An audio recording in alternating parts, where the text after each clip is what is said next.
Hello everyone, welcome my smart Guruji YouTube channel. आप सभी का फिर एक बार स्वागत है। स्टूडेंट, आज हम मध्य प्रदेश सामान्य ज्ञान में, मध्य प्रदेश जीके में मध्य प्रदेश के इतिहास के सेकंड पार्ट को कवर करेंगे। मैं अभी तक इतिहास का एक पार्ट और मध्य प्रदेश जीके की 21 क्लास अपलोड कर चुका हूँ। यदि आप पहली बार मेरे चैनल से जुड़े हैं तो पहले तो आप चैनल को सब्सक्राइब करिए। इसके बाद आप डिस्क्रिप्शन में जो लिंक दी है या फिर चैनल के प्लेलिस्ट में मध्य प्रदेश जीके की लिंक पर जाकर आप उन चीज़ों को देख सकते हैं। ठीक है दोस्तों। नेक्स्ट, यदि अब हम बात करें मध्य प्रदेश जीके में, तो आज हम दूसरे पार्ट मध्य प्रदेश के इतिहास को महाजनपद युग से डिस्कस करेंगे, यानी कि महाजनपद काल से। तो महाजनपद युग या महाजनपद काल में यदि हम बात करें तो मध्य प्रदेश का इतिहास, यानी कि उस समय जब भारत 16 महाजनपदों में बटा हुआ था। ठीक है। तो दोस्तों, इससे पहले मैं आपसे कहना चाहूँगा कि यदि आप मध्य प्रदेश के एग्ज़ाम की तैयारी कर रहे हैं, कोई भी एग्ज़ाम, एमपी कांस्टेबल हो, एमपी पीएससी हो या फिर अन्य एग्ज़ाम हो, तो आप परीक्षा ऐप के माध्यम से टेस्ट सीरीज़ और कोर्सेज परचेज कर सकते हैं। परीक्षा ऐप आपको 50% डिस्काउंट प्रोवाइड करा रहा है फ़िलहाल में, और उसके लिए माई स्मार्ट 40 कूपन कोड, आपको कूपन कोड लगाना पड़ेगा और आपको 50% से 40% तक डिस्काउंट वहाँ पे मिल जाता है। तो दोस्तों, लिंक भी मैंने डिस्क्रिप्शन में दी हुई है, आप वहाँ जाकर इस चीज़ के बारे में और जानकारी प्राप्त कर सकते हैं। अभी हम बात करें मध्य प्रदेश सामान्य ज्ञान में, मध्य प्रदेश हिस्ट्री का अगला पार्ट, यानी कि जब भारत 16 महाजनपदों में बटा हुआ था, यानी कि महाजनपद काल। दोस्तों, जब भारत 16 जनपदों में बटा हुआ था तो उन 16 जनपद में से 2 जनपद जो है वो मध्य प्रदेश में थे। ठीक है। 2 जनपदों में सबसे प्रथम यदि हम बात करें तो एक था चेदी जनपद और एक था अवंती जनपद। ठीक है। चेदी यानी कि बुंदेलखंड वाले एरिया, खजुराहो को हम चेदी जनपद के नाम से जानते हैं। दूसरा अवंती जनपद यानी कि उज्जैनी को या उज्जैन को। उज्जैन जो है वो अवंती जनपद था। ठीक है। यदि हम बात करें अवंती जनपद की, तो अवंती जनपद की 2 राजधानियां थी, एक थी उत्तरी अवंती और एक थी दक्षिणी अवंती। ये महाजनपद युग के समय की बात है कि मध्य प्रदेश में 2 जनपद थे। इन 2 जनपदों में से अवंती जनपद की 2 राजधानियां थी। ठीक है। अवंती जनपद में उत्तरी अवंती की राजधानी उज्जैनी थी और दक्षिणी अवंती की राजधानी जो है क्या थी, माहिष्मती। ठीक है।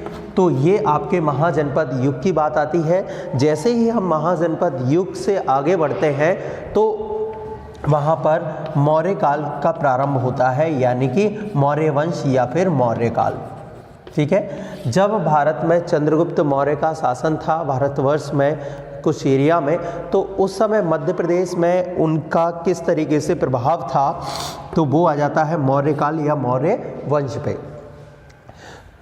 यदि हम मौर्य वंश की बात करें तो चंद्रगुप्त मौर्य ने तो डायरेक्ट मध्य प्रदेश पे कोई इस तरीके से शासन नहीं किया, पर जब हम आगे बढ़ते हैं तो सम्राट अशोक यानी कि चंद्रगुप्त मौर्य का बेटा बिंदुसार और बिंदुसार का पुत्र सम्राट अशोक को अवंती का राज्यपाल बनाया गया था।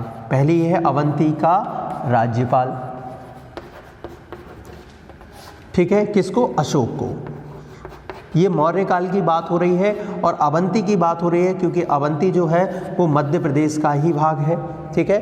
तो पहला पॉइंट मौर्य काल से संबंधित मध्य प्रदेश का ये है। दूसरा, यदि हम बात करें, अशोक ने विदिशा की एक श्रेष्ठी यानी कि व्यापारी की पुत्री से विवाह किया था। ठीक है।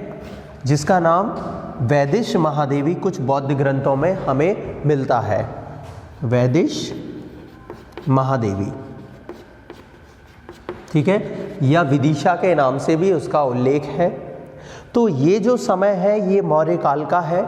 मौर्य काल के कुछ अन्य यदि हम मुख्य बिंदुओं की बात करें तो जैसे कि सांची स्तूप, सांची स्तूपों का निर्माण जो है, सांची स्तूप जितने भी हैं वो अशोक द्वारा कराए गए थे, सम्राट अशोक द्वारा कराए गए थे। और सांची स्तूप ये मध्य प्रदेश में है।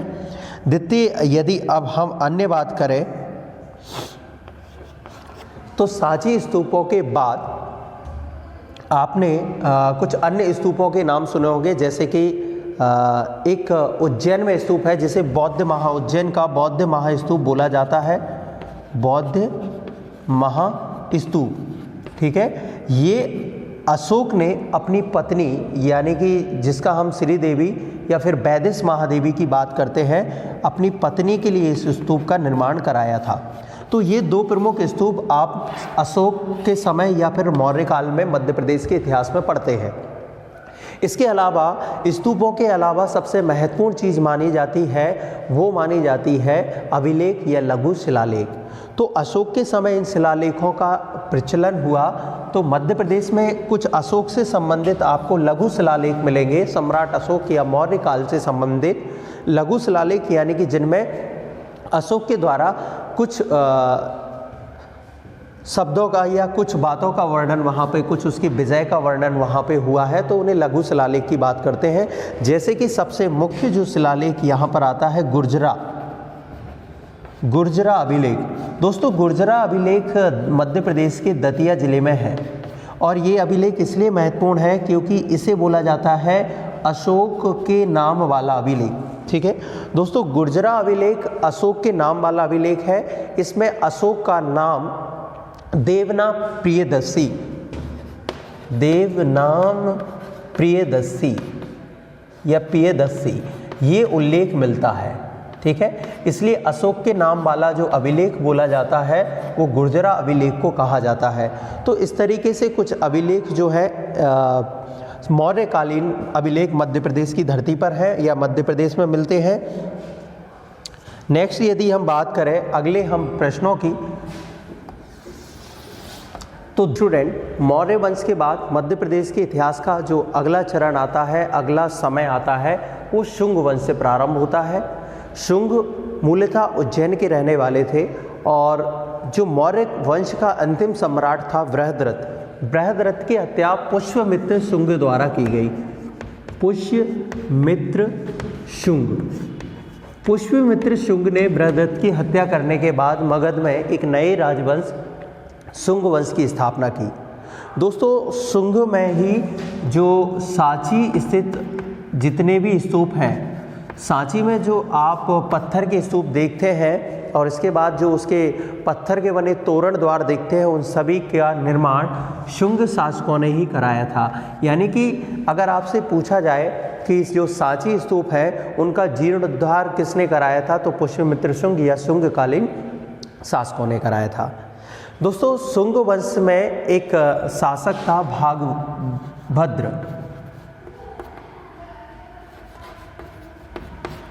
भागभद्र के शासन के समय ही एक यूनानी राजदूत हेलियोडोरस विदिशा में उसकी राजधानी, एक अन्य राजधानी जो इनकी थी, क्योंकि भागभद्र ने विदिशा को भी अपनी राजधानी शुंग वंश की एक अन्य राजधानी बनाया था और विदिशा में हेलियोडोरस जो है एक यूनानी राजदूत इस भागभद्र के शासन काल में आया हुआ था। भागभद्र के शासन के समय इसने भागवत धर्म अपनाया। भागवत धर्म अपनाने के साथ साथ इसने विदिशा में एक विजय स्तंभ यानी कि जिसको हम गरुड़ स्तंभ के नाम से जाना जाता है, गरुड़ स्तंभ। ठीक है, गरुड़ स्तंभ की स्थापना हेलियोडोरस ने ही की थी। ठीक है, हेलियोडोरस ने गरुड़ स्तंभ की स्थापना के साथ साथ उसी को जो है वर्तमान में खाम बाबा के नाम से जाना जाता है इस स्तंभ को, या फिर हेलियोडोरस स्तंभ के नाम से ही जाना जाता है। आपको महत्वपूर्ण ये है, ये याद रखना है किसके शासन काल में आया था। वंश शुंग वंश है और भागभद्र वहाँ का शासक था, इसके दरबार में आया था यूनानी राजदूत हेलियोडोरस, और गरुड़ स्तंभ की स्थापना भी हेलियोडोरस ने ही विदिशा या फिर उस समय विदिशा का नाम वेशनगर के नाम से जाना जाता था, वेशनगर। क्लियर है? तो ये आपका शुंगकालीन समय होता है। शुंग के समय का एक और महत्वपूर्ण पॉइंट मिलता है, भरहुत का स्तूप। दोस्तों भरहुत स्तूप सतना जिले में है, बौद्ध स्तूप है भरहुत, और ये सतना जिले में है। इस स्तूप का निर्माण भी शुंग शासकों द्वारा कराया गया था। दोस्तों भरहुत के स्तूप की खोज जो है कनिंघम द्वारा की गई थी। किसके द्वारा की गई थी? कनिंघम। भरहुत स्तूप की खोज किसके द्वारा की गई थी? कनिंघम के द्वारा की गई थी, और इसका निर्माण जो है शुंग शासकों ने कराया था। तो ये जो समय होता है ये शुंगकालीन समय होता है मध्य प्रदेश के इतिहास में। इसके बाद अगला जो प्रमुख समय मध्य प्रदेश के इतिहास का आता है वो आता है गुप्तकालीन समय, यानी कि गुप्त वंश। दोस्तों मुख्य रूप से मगध में एक नए राजवंश की शुरुआत, गुप्त वंश की शुरुआत हुई, और ये 280 ईस्वी में आती है। 280 ईस्वी में मध्य प्रदेश में, भारत में ही मगध जो एक कंप्लीट राज्य था उसमें ही एक नए राजवंश की शुरुआत हुई, गुप्त राजवंश की। ठीक है, यहाँ पर यदि हम गुप्त की बात करें तो सबसे प्रमुख जो दो राजा मिलते हैं, एक मिलता है समुद्रगुप्त, समुद्रगुप्त। और समुद्रगुप्त के लिए हमें सबसे महत्वपूर्ण जो प्रश्न, जो पॉइंट मध्य प्रदेश के इतिहास में बनता है, एरन अभिलेख। एरन अभिलेख जो है वो समुद्रगुप्त के समय का ही है, यानी कि गुप्त काल का ही समय है। दूसरा जो इसका एरन जो है वो मध्य प्रदेश के कहाँ पे पड़ता है? सागर में पड़ता है। तो एरन अभिलेख किसका अभिलेख है? समुद्रगुप्त का अभिलेख है और गुप्त शासकों का अभिलेख है। क्लियर है? दूसरा जो इसमें प्रमुख राजा हम पढ़ते हैं वो है चंद्रगुप्त विक्रमादित्य। यहाँ पे चंद्रगुप्त द्वितीय इन्हें हम पढ़ते हैं, चंद्रगुप्त द्वितीय या फिर चंद्रगुप्त विक्रमादित्य। दोस्तों चंद्रगुप्त द्वितीय या चंद्रगुप्त विक्रमादित्य की यदि हम बात करें, इन्हें राजा विक्रमादित्य के नाम से ही जाना जाता है, और इनके शासन काल में इन्होंने अपनी दूसरी राजधानी यानी कि मगध की, यहाँ पे ध्यान रखना, मगध की दूसरी राजधानी जो है वो उज्जैनी को बनाया था। उज्जैनी को मगध की दूसरी राजधानी चंद्रगुप्त विक्रमादित्य ने बनाया था, और यहीं पर इनके नवरत्न जो कालिदास या फिर बराहमिहिर, बेताल भट्ट, इन सभी के नाम, अमर सिंह, इन सभी के नाम आप पढ़ते हो, तो वो नवरत्न जो है वो चंद्रगुप्त विक्रमादित्य के समय पर ही मध्य प्रदेश के उज्जैनी में निवास करते थे, और ये गुप्त वंश के नवरत्न थे। गुप्त शासन काल में ही इन सब की बात होती है। क्लियर है? तो गुप्त शासन काल के दो प्रमुख शासक आपको पढ़ना है, समुद्रगुप्त और चंद्रगुप्त विक्रमादित्य। मध्य प्रदेश में उज्जैनी को चंद्रगुप्त विक्रमादित्य ने ही अपनी कैपिटल, अपनी राजधानी बनाया था।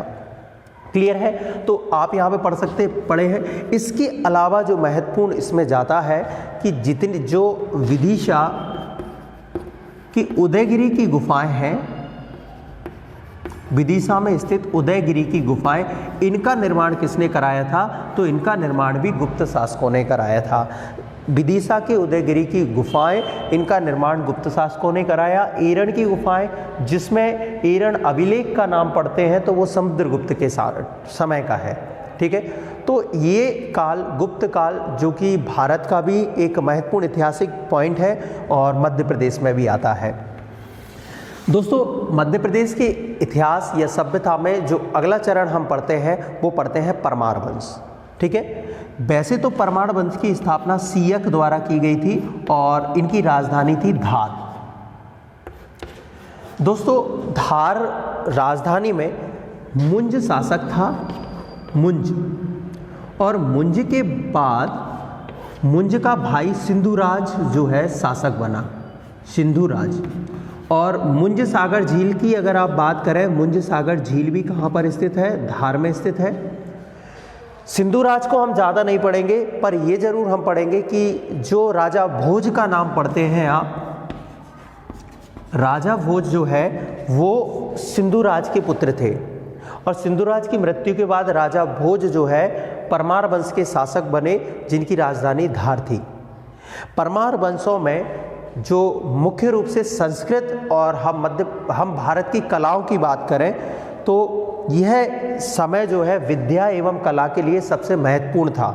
अगर आपसे पूछा जाए मध्य प्रदेश के इतिहास में कौन सा नगर विद्या एवं कला के लिए सबसे महत्वपूर्ण स्थल रहा है, तो वो धार रहा है। धार को धारा नगरी के नाम से उस जगह जाना जाता था, धारा नगरी। तो परमार वंश की जब हम बात कर रहे हैं दोस्तों, परमार वंश की जब हम बात कर रहे हैं तो उसमें सबसे महत्वपूर्ण हमें मुंज और मुंज सागर झील जो कि धार में स्थित है, और हमें पढ़ना है राजा भोज। राजा भोज की जब भी हम बात करते हैं तो आपको मालूम होगा भोपाल नगर राजा भोज के द्वारा ही बसाया गया था। इसके अलावा भोज सागर झील है वो राजा भोज के द्वारा बनवाई गई थी, परमार काल में ही बनवाई गई थी। भोजपुर मंदिर का निर्माण भी परमार शासकों द्वारा राजा भोज द्वारा ही कराया गया था। नेक्स्ट, इसके अलावा अगर हम परमार शासकों के कुछ अन्य स्थलों की बात करें तो विदिशा के गंजबासुदा में स्थित जो उदयपुर टेम्पल है, उदयपुर मंदिर है, उसका निर्माण भी परमार शासकों ने कराया था।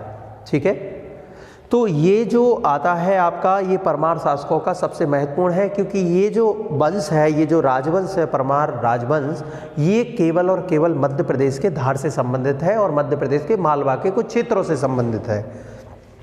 बाकी अभी तक हमने जो वंश पढ़े हैं वो सारे वंश जो है भारत के क्षेत्रों से संबंधित थे। ठीक है, परमार वंश के बाद जो मध्य प्रदेश का अगला वंश आता है चंदेल वंश।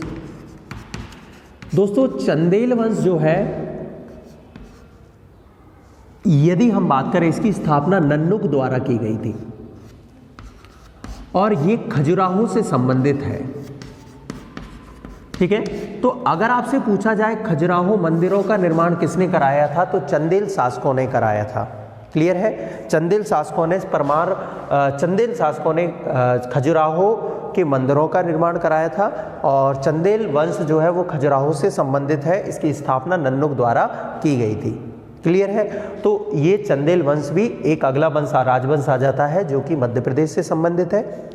दोस्तों, मध्य प्रदेश के जो इतिहास की बात करें उसमें एक और महत्वपूर्ण वंश जो आपको पढ़ना है वो पढ़ना है कलचुरी वंश। ठीक है, कलचुरी वंश की यदि हम बात करें